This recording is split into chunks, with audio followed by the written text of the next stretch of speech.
Are you getting something from this, guys? Yes. Yeah. I'm feeling it. I'm taking notes. My own personal library. Nice to meet you. Thank you. See, now I'm getting the love from everybody. I'm getting a handshake now. Lindsay left me cold. Hi.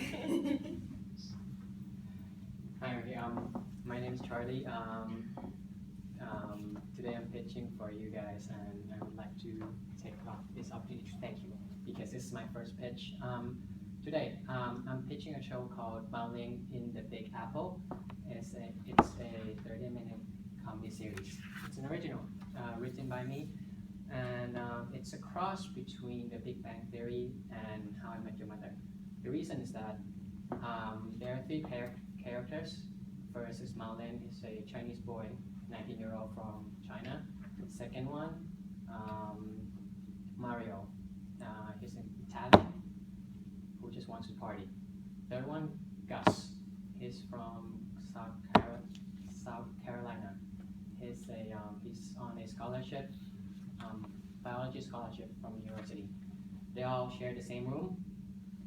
What I was saying about How I Met Your Mother is because the story revolves around one character, the protagonist of the story, which is Mao Lin, the Chinese boy, and the two characters supports them.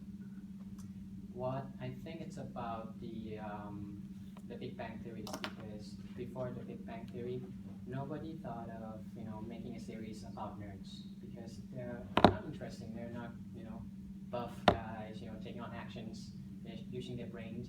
So I think after how the Big Bang Theory, other networks started creating stories about nerd, following like what I think about would be Silicon Valley, that sort of story. Nerds are cool now. Yes. And so actually the pilot, it would be about what I'm trying to create is diversity. Obviously there's never been a show which has an Asian protagonist before. And my first pilot would be like to explore the diversity in them. They're from 3 different parts of the world: America, Italy, and China. So let's say they encounter a certain situation, all of them would react differently. Let's say they all live in New York, right? They all share a room. They decided to go to a dinner, and then a car cuts in front of them. So obviously, like one person, Italian boy, would yell, right? Hey, come on, what the f? And second boy, Gus, he would hide in the crowd because he's a nerd. Oh, not to mention, his nickname is AKA the Virgin because he's a nerd. And while you're And a talking virgin. and a virgin. He's a virgin.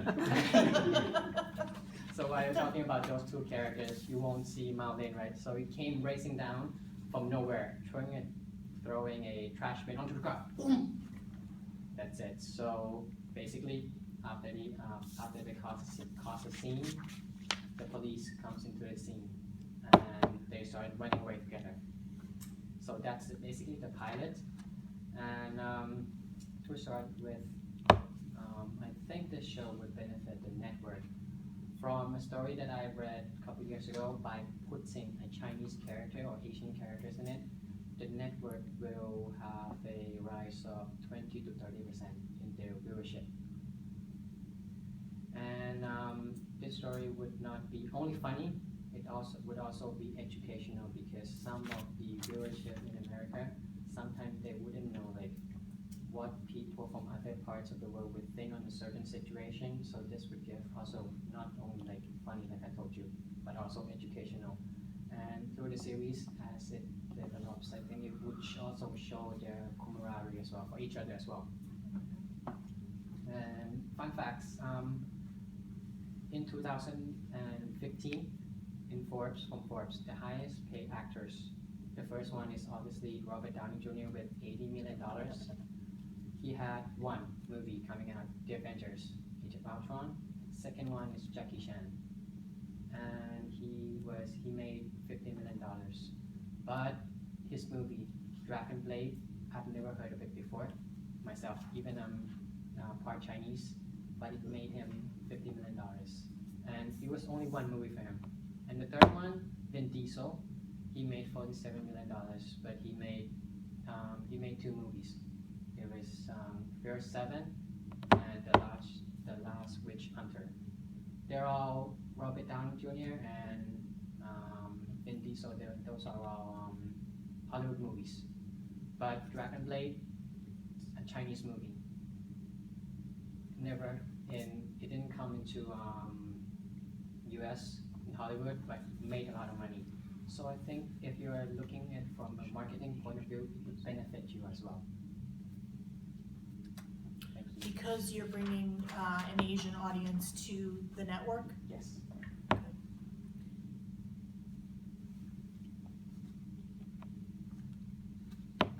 I think you hit on all the points. I love your picture, by the way.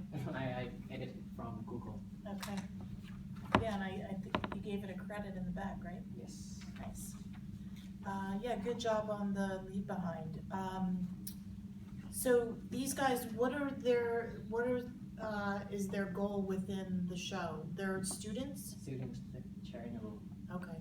And they, except for Gus, they just came to the US? To study, all of them. And- I didn't explain. So the Chinese guy, he was sent by his parents because he was so stubborn, and his parents only gave him money and paid for his education for only 1 semester. And after that, he's gonna survive on his own. Okay, so does he work besides Yes. going to school? Yes. Okay. It's also sort of because he was sort of a rich boy, being pampered all the time in China, and he's gotta face the real world in New York. Okay, well, that's a good character, good part of his character, I think, to, that's interesting point. Thank you. You're welcome. I like it. I think it's a good idea. I think you developed your characters well. I think, maybe there could have been a little more depth in the story. But I think a little more of why it would be good for N3 as opposed to just that it's, the 2 shows that it's combining to sort of be like. What about it, rings true for the 90s? How is it on brand? Yeah, how's it on brand?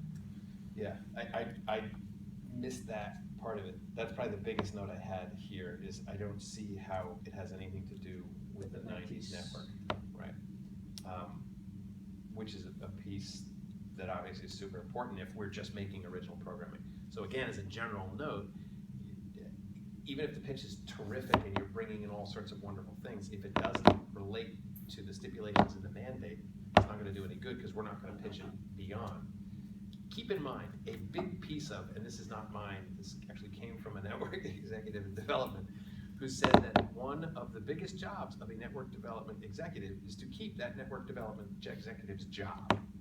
So what they want to do is they want to be able to filter out the noise, keep away the stuff that's never going to go anywhere, let the cream rise, and then take that in a way that they can communicate it clearly because they're doing the same thing you are, pitching it again, pitching it up. If they pitch multiple times stuff that's not working for whatever reason, they're getting closer to the door with each one of those pitches. So you have to remember that that's a piece of what's going on. A couple of notes I made that were standout in this, and I have to say, in knowing you, this is a Charlie moment. This is a Charlie night. You just had a Charlie night. You did your freaking homework, dude. You just did. You didn't look at the pages. You went with this from your heart. You completely crushed, which is a good thing. You crushed it in a good way.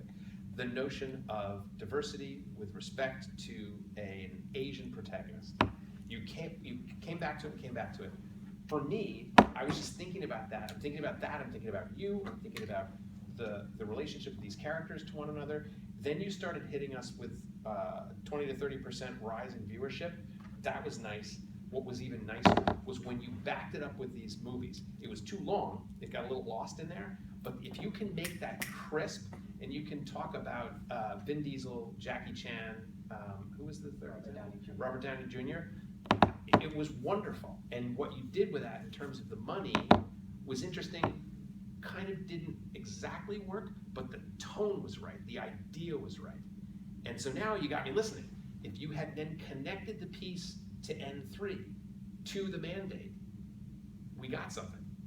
The only major problem I had with it, I had no idea what the story was about. That could have just been me, because I was so blown away by the rest of it. I just wasn't following it. I also got lost. I love this picture. I don't understand the picture. What does the picture mean?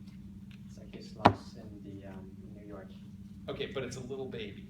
Yes. So the idea is that he's lost in New York the same way that, Yes. okay, that's great. If you can, and this is, remember the point about, if you can in an intelligent way, make your network executive feel smart, like really smart, that they figured it, they're smelling your coffee, they're with you, they figured this out. If you can give clues or hints to lead me to it so I can make my own conclusion about it and come to the same place that you were, that's brilliant. Because now I'm feeling the material, I've got stakes in the material, and you've begun your relationship. One more thing about relationship. When you get into, and it's happened with each one of you, when you get into the phase where the Q&A happens, and it generally happens around character, because it's the easiest place to go, because it keeps it as part of a list, keep in mind that you are building a relationship at that point. That's a huge moment, because your pitch is finished, now you're in conversation. So once you've made that transition, if you're in there and now you're doing that successfully, it can really help you out to come back. The picture's fantastic, right? Did anybody else get that? Did you get that from the picture, Tracy? The relationship? I kind of did. I felt like it was symbolism for the main character, So fantastic. and I like it. So it's it made me feel good about it. Well done. Good job. The document's solid, and the pitch was one of the best I've heard from you. Thank you. Good job, Charlie. Good job.